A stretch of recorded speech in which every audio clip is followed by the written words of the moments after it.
దేవునికి ప్రియమైన సంగమా, ఈ రోజు దేవుడు మనకిని ఇచ్చిన ప్రవచన వాక్యం ఇది. కీర్తన గ్రంథము 37వ కీర్తన 8వ వాక్యము. కోపం మానుము, ఆగ్రహము విడిచిపెట్టుము, వ్యసన పడకము, అది కీడుకే కారణం. దేవునికి ప్రియమైన వారా, కోపం విడిచిపెట్టిన వాడు కీడు నుండి తప్పింపబడతాడు. దేవుని వాక్యము మనకు ఒక గొప్ప సత్యాన్ని తెలియజేస్తుంది. కోపము మానుము, ఆగ్రహము విడిచిపెట్టుము. కోపము మొదట చిన్న భావంగా ప్రారంభిస్తుంది, కానీ దాన్ని అదుపులో చెయ్యకపోతే అది మన మాటలను, నిర్ణయాలను, సంబంధాలను, భవిష్యత్తును కూడా పాడు చేస్తుంది. అందుకే దేవుడు బిడలమైన మనము వ్యసన పడకూడదు, అది కీడుకే కారణమని గ్రహించుకోవాలి. కయ్యూను కోపం హత్యకు నడిపించింది.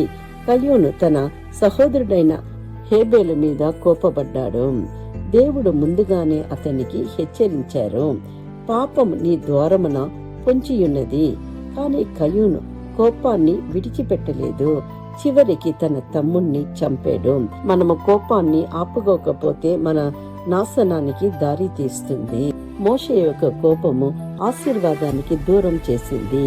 మోషే దేవుని గొప్ప సేవకుడు. ప్రజల మీద కోపంతో రాయిని కొట్టాడు. దేవుడైతే మాట్లాడమని చెప్పిన కోపంతో కొట్టాడు. దాని వలన అతడు వాగ్దాన దేశంలో ప్రవేశించలేకపోయాను.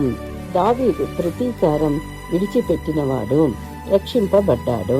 దావీదు సౌలును చంపే అవకాశం వచ్చినప్పుడు కూడా చంపలేదు.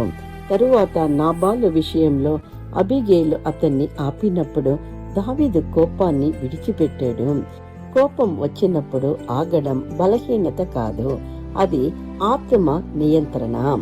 యోనా కోపంలో ఉన్నప్పుడు దేవుడు కరుణను నేర్పారు. యోనా నినవే ప్రజల మీద కోపపడ్డాడు.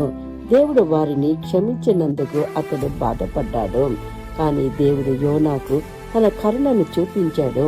మనం కూడా కొన్నిసార్లు ఇతరులపై కోపంతో ఉండవచ్చు, కానీ దేవుడు మనకు చెబుతున్నాడు, నీవు కోపాన్ని పెట్టుకోవద్దు, కరుణను కోరుకో.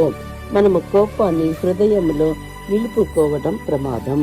కోపం మన ప్రార్థనను బలహీనపరుస్తుంది, మన శాంతిని దొంగలిస్తుంది, మన మాటలను విషపూరితంగా మారుస్తుంది.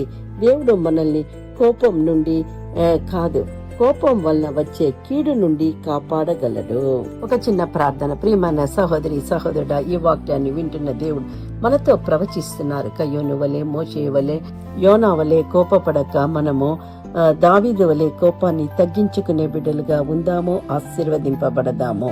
ఈ వాక్యాన్ని మనకని స్వతంత్రించుకుందాము. ఆమేన్. Please like, subscribe and comment. Thank you.